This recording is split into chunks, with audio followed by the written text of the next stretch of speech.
negotiated pleas.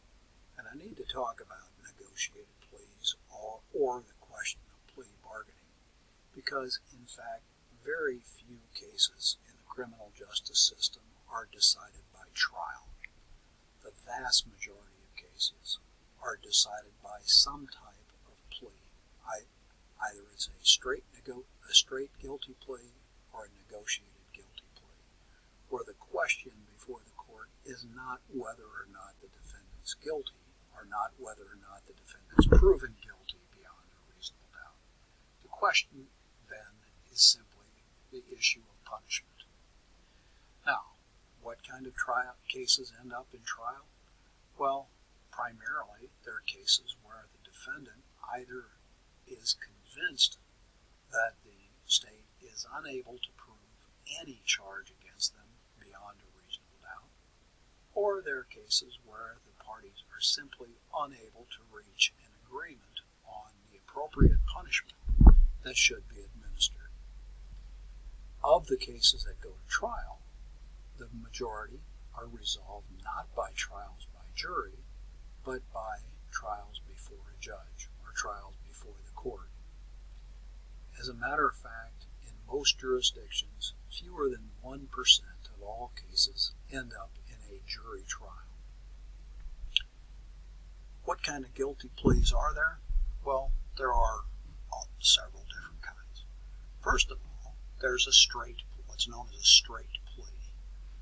In a straight plea of guilty, the defendant enters a guilty plea without any sort of promise from the state, without any sort of reduction of the charge, without any sort of indication from the court on what type of penalty is going to be administered.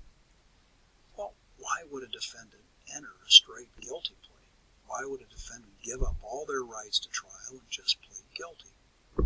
Well, remember when you're a kid, you know that if you throw yourself on your parents' mercy, it sometimes goes a lot better for you.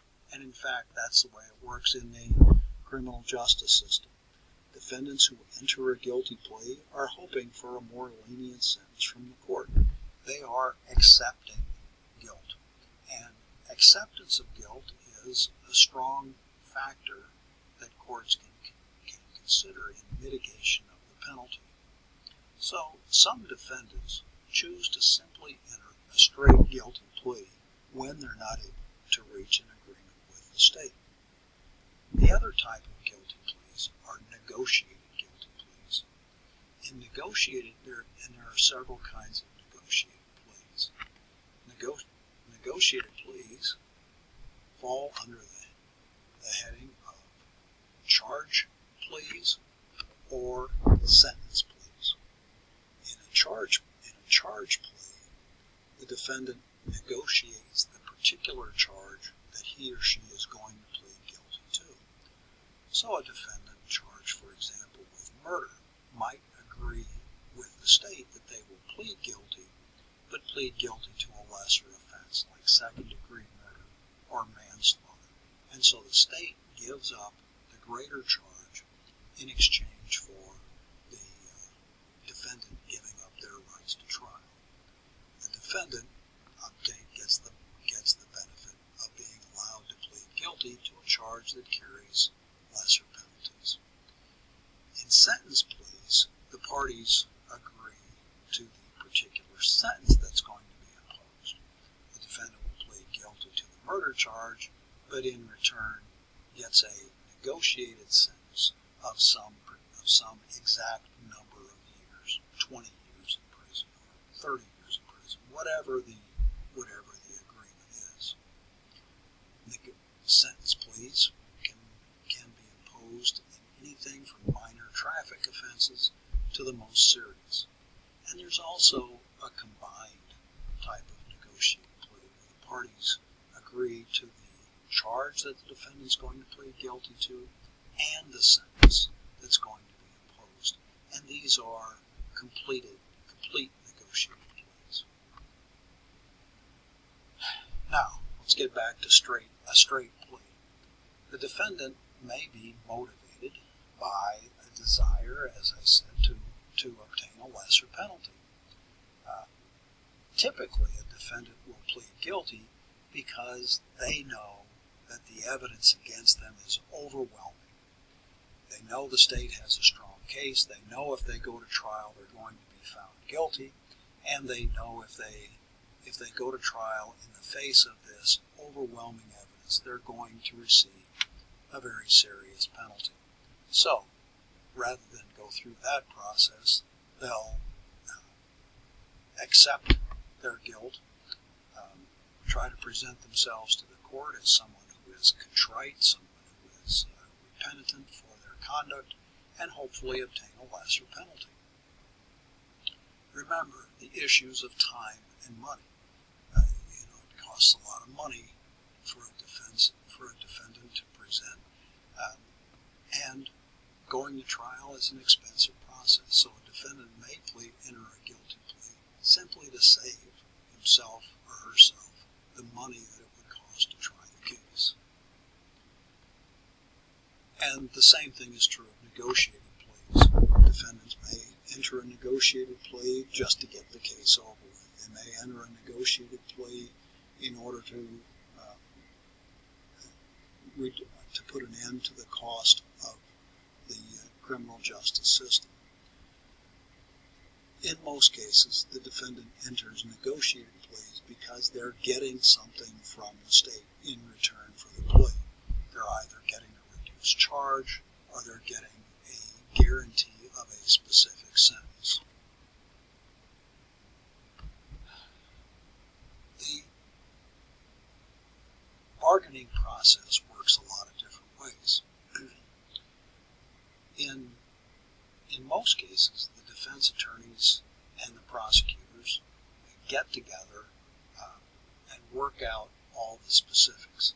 But in some cases, the parties know what the typical penalty is for a particular offense in that particular jurisdiction. For example, the defense attorney might, if he's experienced in that area, might realize that defendants in a particular county charged with driving under the influence, first offense, are typically going to receive a sentence of court supervision, a particular fine and cost, and they can inform their clients that this is going to be the plea agreement. And the parties start with the assumption that that is in fact going to be the plea agreement.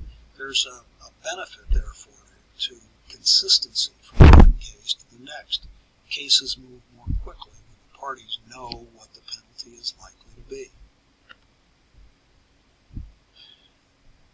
But every plea is a little different based upon these plea bargaining criteria. And the most important criteria that there is by far is the strength of the evidence. If the state has overwhelming evidence, they're either not going to want to negotiate the case at all, or they're going to want a more serious penalty because they know they can prove the case. The defendant's threats of going to trial don't scare the state when they have a strong case. And what makes it strong? Well, it's not just the question of whether the defendant is guilty. It's the state having enough admissible evidence to prove the defendant guilty beyond a reasonable doubt. It can happen that all the parties will know that the defendant is guilty of a crime, but they will also know that the admissible evidence is not sufficient to prove the case beyond a reasonable doubt, because some of the evidence might be barred from the trial. The parties will consider the seriousness of the offense. If it's a very serious offense, especially a case where the victim suffered some personal injury, the state's going to be more inclined to seek a serious penalty, and the state will be more inclined to try and prove the defendant guilty at trial. They'll be willing to spend the time and money of a trial in those serious cases. And defense attorneys know that in those serious cases that the state is likely to hang tough, and the negotiating process becomes a little more difficult. Likewise, when the defendants themselves are known to be dangerous people.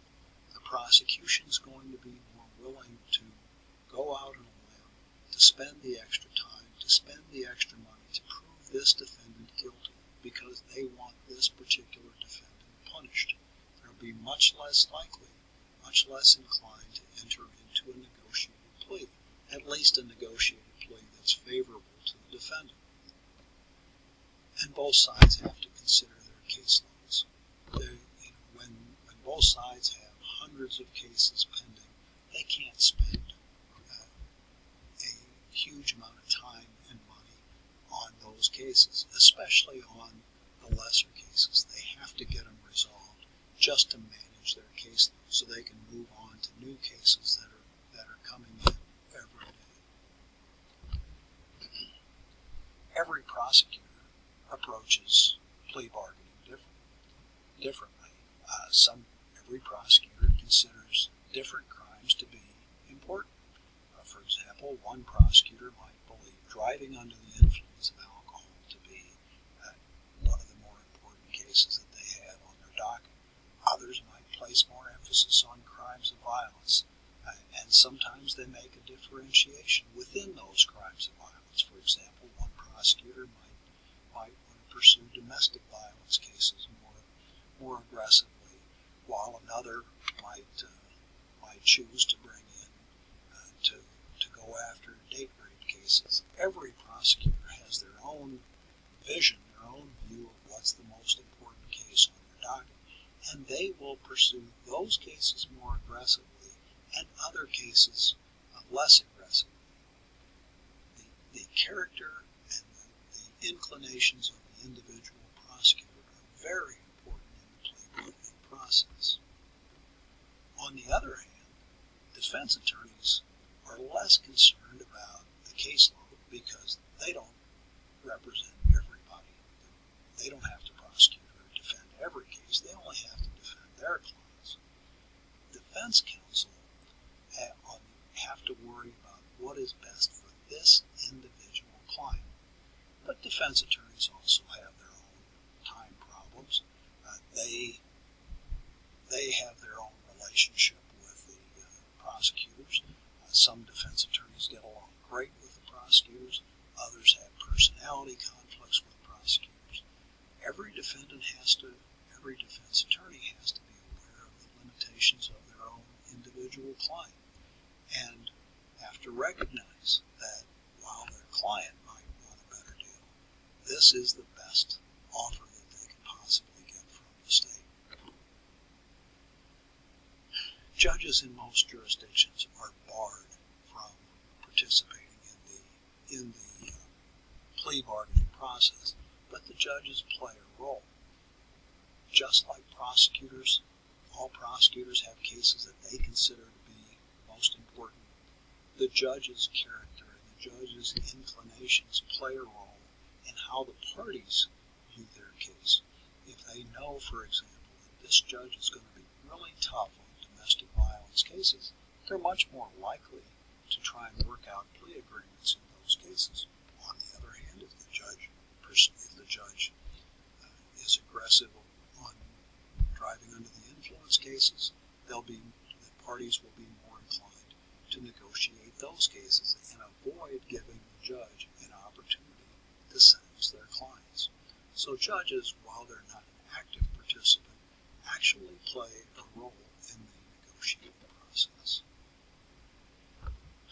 For defendants, the process is very difficult because it's going to depend in great part on whether they've been through the system before.